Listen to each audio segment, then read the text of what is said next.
Hey, and welcome back to Afternoon Literature for another book report. So, Book Report is a series of videos where I focus on either one book, a small series, or an aspect of books and try to talk about and discuss it in less than 10 minutes. So if you like these videos, please subscribe to my channel and press a like on this one so that I know to continue to make more. Okay, today's video is going to focus on the Illuminae Files by Amy Kaufman and Kristoff, in particular looking at whether it is more style or substance.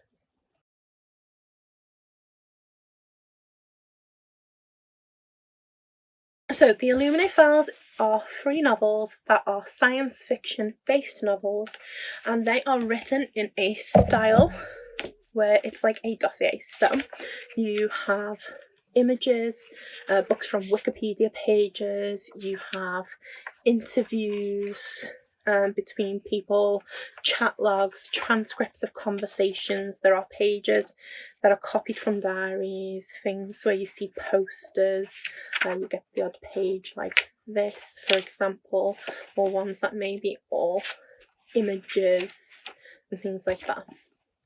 The style of this series is incredibly unique.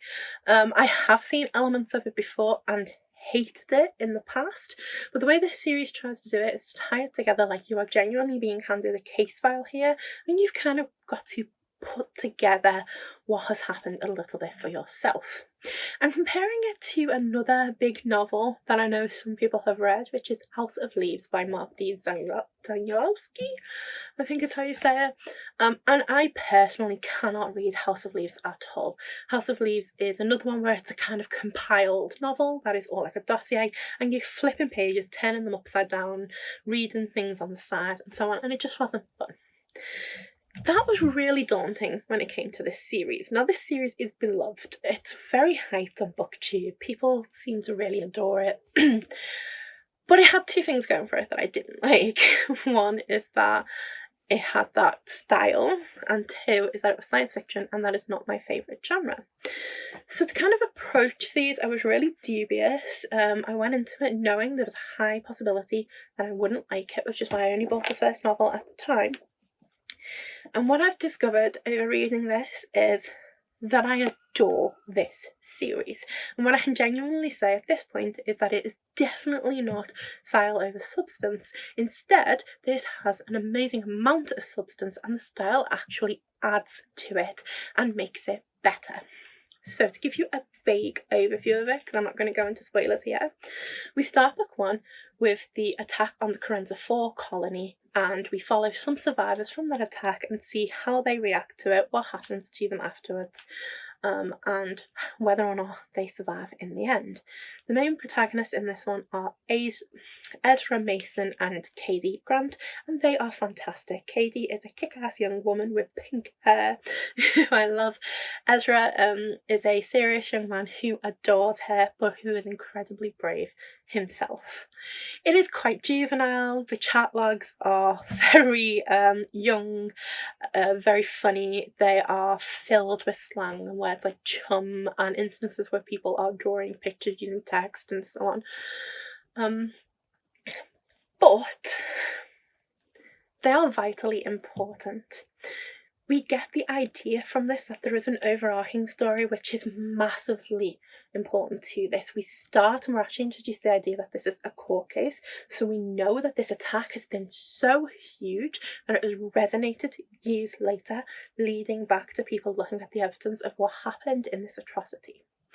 We are seeing interviews and chat logs between people. We're looking at things that have been transcribed from cameras and so on in a way that shows you someone is looking into this war crime very seriously. And so we know it was an incredibly serious event, but because of the way it's done, we don't actually know if anyone managed to survive at all, which keeps a constant sense of suspense. You'll also see that there are continually these black pages throughout it. Now, what this novel does extremely well is, 1, it paces it very well. And the pacing is helped by the fact that quite frequently we get a black page, which is actually a countdown to some kind of event. Sometimes it's 2 countdowns to 2 different events that are simultaneously happening, but that cross over. it adds to the pacing. The more countdowns you get, the more adrenaline you feel, the faster you need to read. And it means that while the first half of this book is slower to read because you are learning all the backstory, the second half of the book is incredibly fast and compelling because the countdown goes quicker and you feel like you need to read along with it. This is a theme that continues into the second book in Gemina, where we actually move on to two completely different characters and a different event which was also happening simultaneously. By having this second event and moving on to different characters, which was very odd, it ties together the fact that these things are happening at the same time and that it's part of the same court case by having it in a very similar style. I also love the fact that it uses elements of the characters to help with these pages. So there is an AI which features in this series and his pages are incredibly distinctive. There is also another character in this book called Hannah who draws within her journal, and so sometimes when you see the drawings in that which were added in this one, they are again incredibly distinctive and very reminiscent of the fact that it's building up her character. It's rare for people to have a book, it's rare for people to draw, and so she has an individual place in being the person who draws in this, whereas Katie, who is incredibly technological, hers is all kind of chat logs where she's hacked into a system, which I thought were fantastic. That is followed through in a brilliant way again as we get into Obsidio, which is the third novel, and we see Asha, another character from this, who is all told essentially through her datapad entries, which are like journal entries where she's talking into the camera, and so they're all transcribed sections. I loved that. It meant that each one of the main characters had their own individual place within these novels, and actually the style that it was written in really added to them and enhanced it. Similarly, when you see action taking place in this, that's the time when you get the Spinny pages. So I'm not going to spoil anything, but I am going to find a kind of Spinny page for you, as I call it. Okay, and this time in the Spinny page, what we're actually doing is, as we follow the text, we're following the lines of the ships as they fly through the sky. So you might need to turn them around, you might need to spin it, you might need to start reading it that way. But you also get the idea that you're almost a part of that ship, you're in that motion. It makes you feel part of the book, and I think it was incredibly cleverly done.